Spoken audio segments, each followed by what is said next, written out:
começamos conversando da última vez, que Deus foi quem fez o mundo, com sua própria palavra. Deus Pai, Deus Filho e Deus Espírito Santo estavam envolvidos nesse projeto. E que quando eles terminaram, o mundo estava perfeito. Agora quero te perguntar, o local onde você mora, onde você está nesse momento, parece ser perfeito? Parece com aquilo que Deus criou lá no início de alguma forma? Bom, onde eu estou não parece não. Mas se Deus criou tudo perfeito, por que as coisas não estão mais perfeitas? Onde é que as coisas começaram a sair do eixo? Por que não estamos mais conforme aquele plano original que Deus tinha? É sobre isso que nós vamos conversar hoje. Pense no céu um pouquinho. O que você sabe acerca do céu? O céu é o local onde Deus mora e onde existem anjos também. E a Bíblia chega a nos informar em Apocalipse 5:11 que são milhares de anjos que existem no céu. Com uma quantidade tão grande assim de criaturas que a Bíblia descreve como milhares, era importante que houvesse um líder para facilitar a gestão desse ambiente. O seu nome era Lúcifer, que significa filho da alva.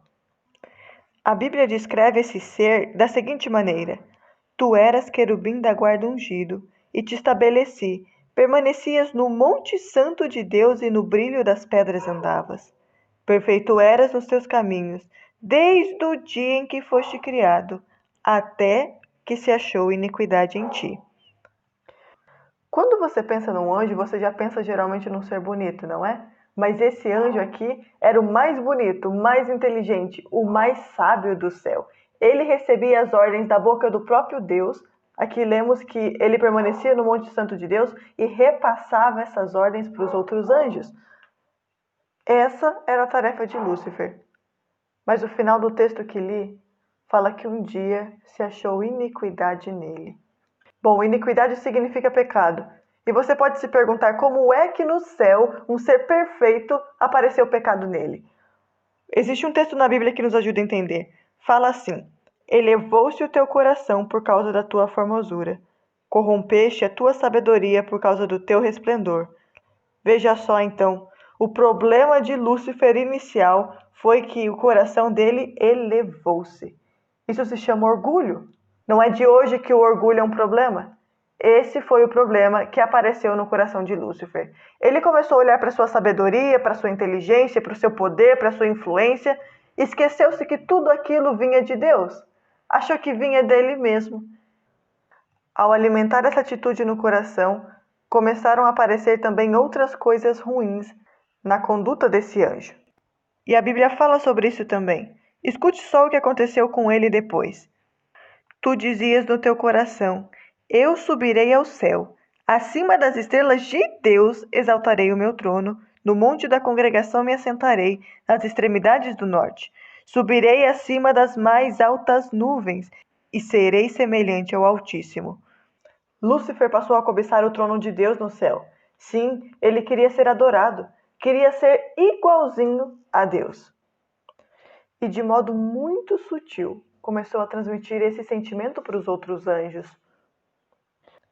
E os resultados de tudo isso nós podemos encontrar em Apocalipse capítulo 12, versículo 7. Olha o que diz: Houve peleja no céu. Miguel e seus anjos pelejaram contra o dragão. Também pelejaram o dragão e seus anjos. Veja só que aqui diz que houve uma peleja, isso quer dizer uma guerra dentro do céu.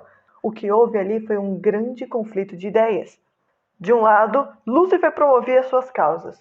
Suas principais acusações eram contra a lei de Deus e a legalidade de seu poder. De outro lado, Jesus apresentava a importância da lei para o funcionamento harmônico do reino de Deus. O resultado dessa situação vemos mais abaixo. E foi expulso o grande dragão, a antiga serpente, que se chama Diabo e Satanás, o sedutor de todo o mundo. Sim, foi atirado para a terra, e com ele os seus anjos.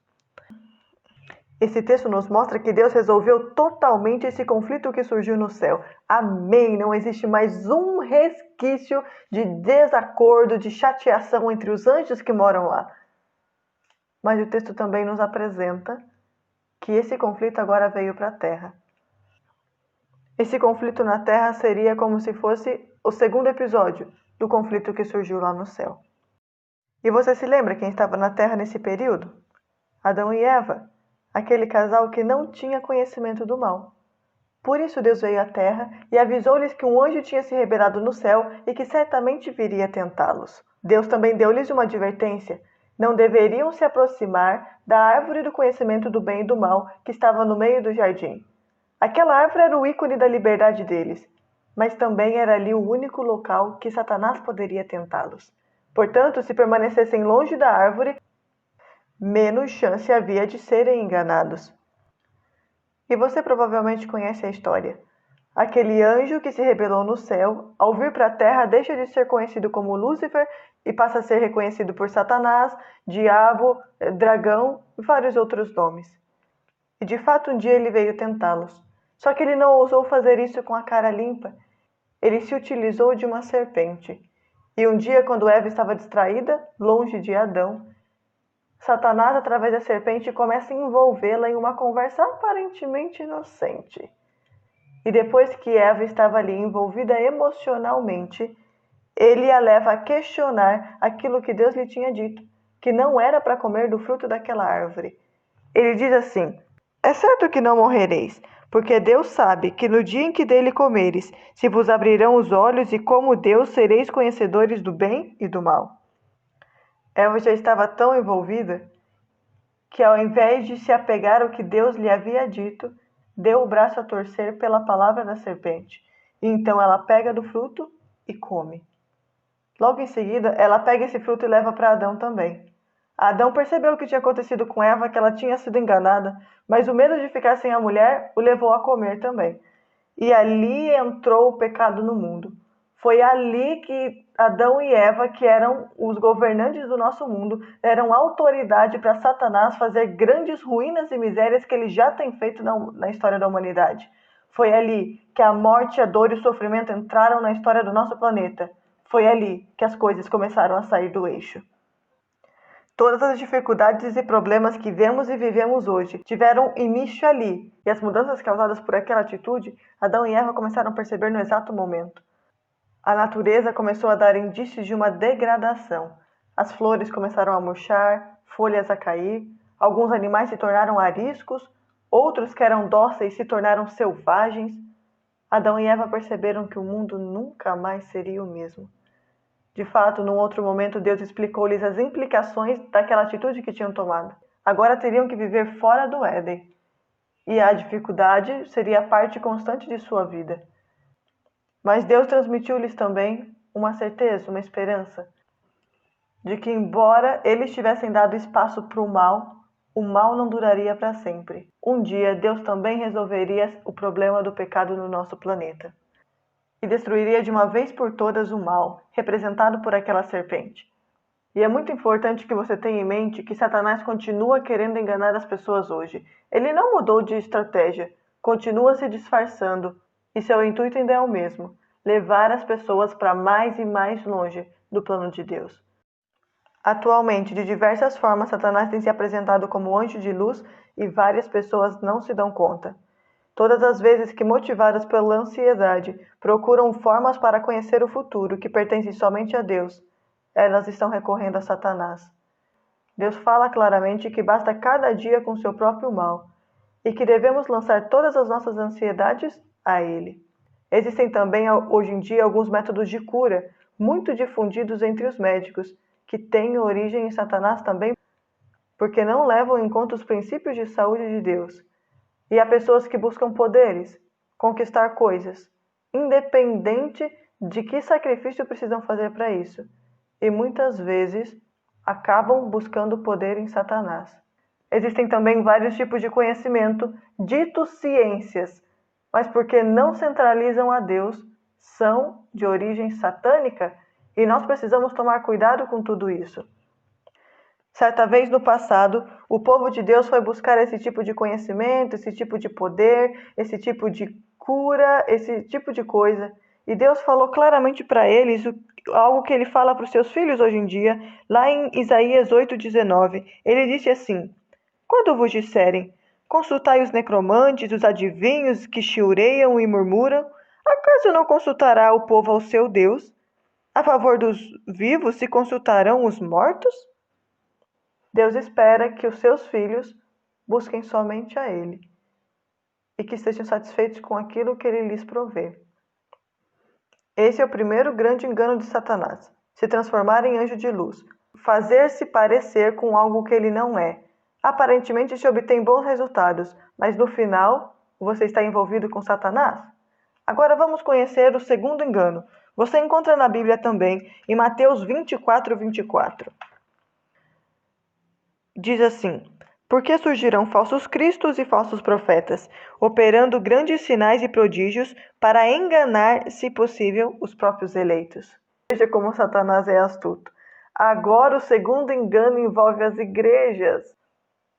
Isso deve nos deixar alerta, porque não é porque uma pessoa sabe alguns versos de cor, sabe pregar, que ela está sendo usada por Deus. O texto nos diz que os falsos cristos e falsos profetas seriam capazes de realizar sinais e prodígios. Isso quer dizer curas e milagres. E isso é uma outra coisa para nós pensarmos, porque nós estamos num momento que é muito fácil encontrar alguém que diz poder operar um milagre, que faz uma oração e resolve o problema. Mas os falsos também fariam isso. E você gostaria de ter uma cura ou uma solução vinda de Satanás? Eu não gostaria. Por isso é muito importante ver se a pessoa que está fazendo a oração, a cura, o milagre, vive de acordo com todos os princípios do Senhor.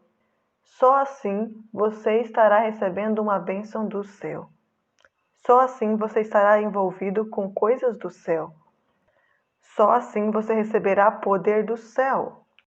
Falar sobre os enganos de Satanás não é nada agradável, não é mesmo? Nos sentimos impotentes diante disso.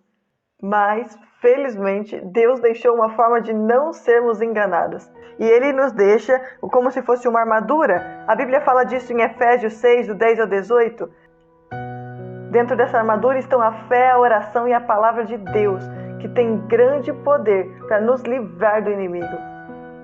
E olha que coisa boa. Fé ninguém paga para ter. Oração você pode fazer sozinho. E a palavra de Deus também pode possuir uma. São todas coisas fáceis que estão ao nosso alcance.